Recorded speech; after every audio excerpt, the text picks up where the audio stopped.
जी hello दोस्तों, मैं हूं कमर चीमा। उम्मीद है आप लोग ठीक होंगे। दोस्तों, भारत ने आखिरकार fifth generation stealth fighter jet का जो प्लान है वो क्लियर कर दिया। भारत की जो डिफेंस मिनिस्ट्री है उसने अप्रूव कर दिया है एग्जीक्यूशन मॉडल, जो कि advance medium combat aircraft programme है। और वो कहते हैं कि जी हाँ, medium weight deep penetration fighter jet जो है उसको अहमियत देने वाले हैं। और दिस इज़ रिक्वायर्ड, ये जो नई वो जिसे कहते हैं ना, अपनी एयरफोर्स को सपोर्ट देने के लिए। आपको पता होगा कि राफेल के हवाले से, सोर्स कोड के हवाले से बात चली थी कि भारत को सोर्स कोड नहीं दिया गया। आपने सुना होगा, you might have heard this. अब इंडिया ये समझता है कि अगर हमें ये सोर्स कोड नहीं दिया जाता और ये वेस्ट हमारे साथ, वो जिसे कहते हैं ना, हाथ कर गया। वो ये समझते हैं कि वेस्ट हमारे हमारे साथ टेक्नोलॉजी शेयर नहीं करेगा। This is what they understand. वो इस चीज़ को बात करते हैं कि वेस्ट हमारे साथ टेक्नोलॉजी शेयर नहीं करेगा। वेस्ट जानबूझ के हमें मुश्किल में डाल के रखेगा। सो हमें कुछ ना कुछ करते रहना पड़ेगा। और ये इम्पॉर्टेंट डेवलपमेंट है, याद रखें कि अगर इंडिया अपनी इंडिजिनस डिफेंस कैपेबिलिटी बिल्ड करता है और इंडिया अपने तमाम जो डिफेंस इक्विपमेंट है लिंक करता है। देखें, इस ये जो भी पाकिस्तान और भारत के मामलात, जो जंग शुरू हुई, इसमें पाकिस्तान को एज ये था कि पाकिस्तान का सारा डिफेंस इक्विपमेंट चाइनीज़ था। इंडिया को डिसएडवांटेज ये था कि उनका सारे का सारा जो इक्विपमेंट है, कोई फ्रांस से है, कोई रशिया से है, कोई अमेरिका से है, कोई इसराइल से है, कोई किसी मुल्क से है, कुछ डोमेस्टिक है। वो सिस्टम सिंक नहीं था। ये बातें, अब इसके लिए इंडिया ये नहीं कर सकता कि इंडिया किसी दूसरे मुल्क चला जाए। इंडिया किसी दूसरे मुल्क चला जाए। आप मेरी बात समझ रहे हैं? करना क्या पड़ेगा? करना यहाँ पे सारा कुछ खुद करना पड़ेगा।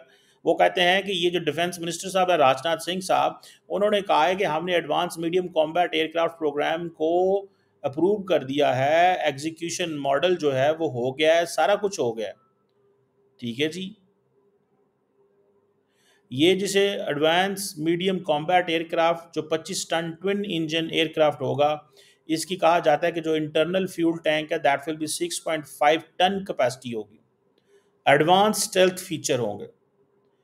हर किस्म की नई डेवलपिंग जो टेक्नोलॉजी है वो इसके अंदर होगी। मॉडर्न वॉरफेयर के लिए तैयार होगा।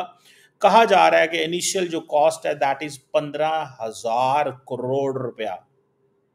और ये जो फिफ्थ जनरेशन फाइटर जेट है, इसका मकसद ये भी है कि जो इलेक्ट्रॉनिक पायलट पावर्ड जो है उसको बूस्ट करना बाय एआई, ताकि जो डिसीजन मेकिंग है उसको एडवांस सतह पे लेके जाए। This is very significant. It means कि इंडिया का जो fifth generation stealth fighter jet है वो ये फैसला करेगा, खुद भी फैसला कर सकेगा कि अगर उसको हिट करना है पाकिस्तान को या चाइनीज जेट को, तो वो आर्टिफिशियल इंटेलिजेंस जो है उसको हेल्प करेगी एडवांस डिसीजन मेकिंग। मतलब पायलट पीछे रह सकता है, पायलट हो सकता है ना समझ पाए, लेकिन वो इसको करेगा।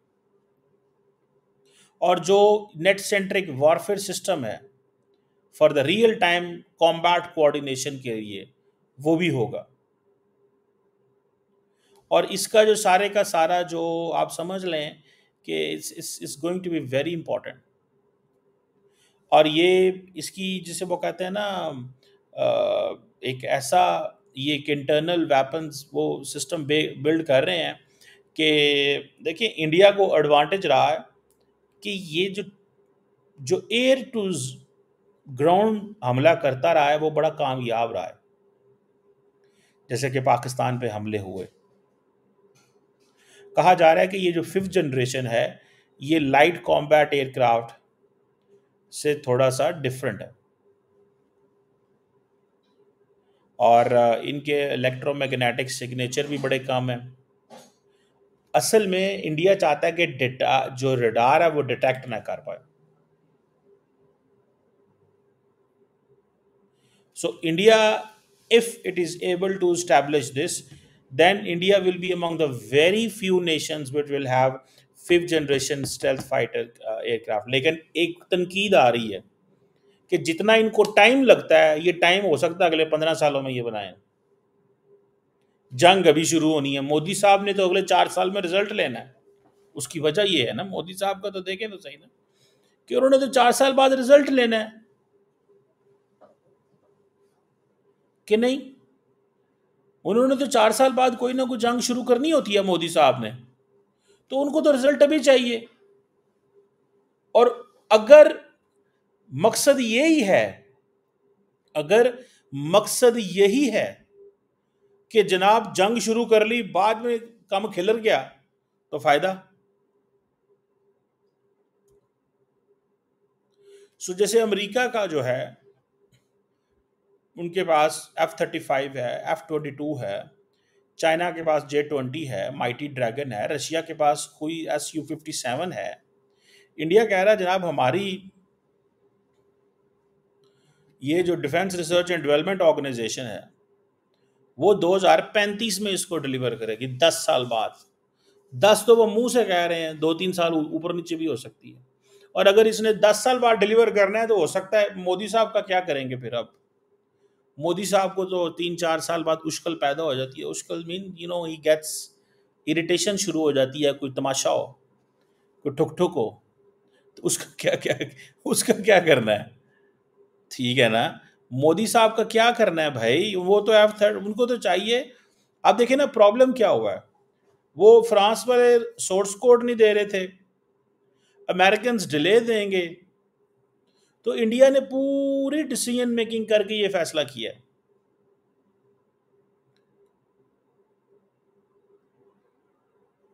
सो ये एक इंपॉर्टेंट चीज है। सो इंडिया की जो कैबिनेट कमेटी है उसने ये जो ऑर्डर किया, उसने कहा ठीक है यार, लाओ पैसे। और वो इसलिए क्योंकि ये जो लास्ट टाइम इंडिया को टेंशन हुई थी 2019 में, इंडिया भागा भागा राफेल लेने चला गया। इस दफा टेंशन हुई, भागा भागा उसने फैसला कर लिया भाई नहीं ये ऐसे नहीं चलेगा। मोदी साहब को 3-4 साल बाद कोई गेम हो जानी है, तो इंडिया को कुछ ना कुछ बंदोबस्त करना पड़ेगा। मैं इंडिया को एडवाइस दे रहा हूँ, अच्छी सुजेशन दे रहा हूँ, मैं इंडिया को अच्छी सुजेशन दे रहा हूँ। और एक इंडिया की state run aeronautical development agency भी है, वो इसको एग्जीक्यूट कर रही है।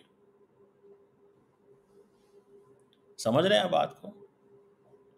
सो ये जो प्रोजेक्ट है ये इंडियन एयरफोर्स के लिए बहुत क्रूशल है, क्योंकि इंडिया के पास जो स्क्वाड्रन्स हैं आइदर वो सोवियत इरा के हैं।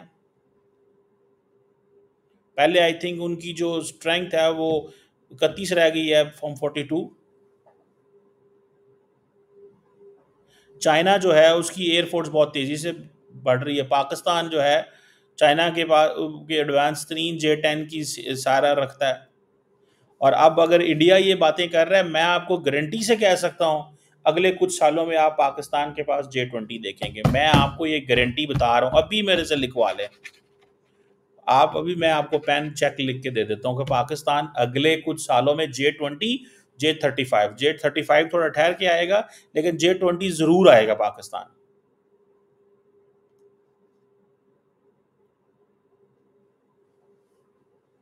सो ये जो 4 दिन की लड़ाई हुई है ये एवं नहीं हुई, ये पूरा तमाशा लगा। जिस स्केल पे इस दफा ड्रोन इस्तेमाल हुए हैं, ड्रोन्स आर्म रेस शुरू है।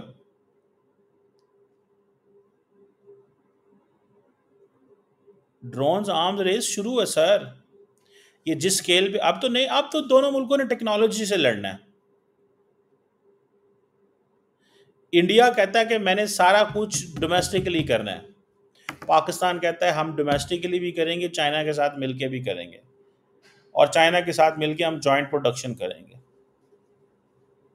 जॉइंट वेंचर करेंगे।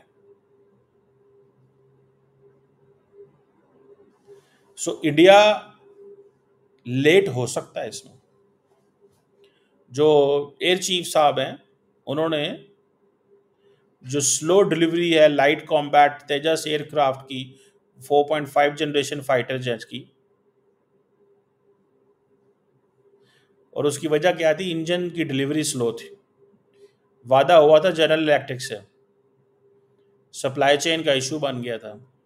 तो that is there, let's not underestimate, इस चीज़ को अंडर एस्टिमेट नहीं करना चाहिए भाई साहब। ये को जिसे कहते हैं ना, खाला ही का कार नहीं है। लेट्स सी, देखते हैं कि क्या होता है, इंडिया ये कर पाएगा या नहीं कर पाएगा, किस तरह चीज़ें चलती हैं। It's yet important thing to check.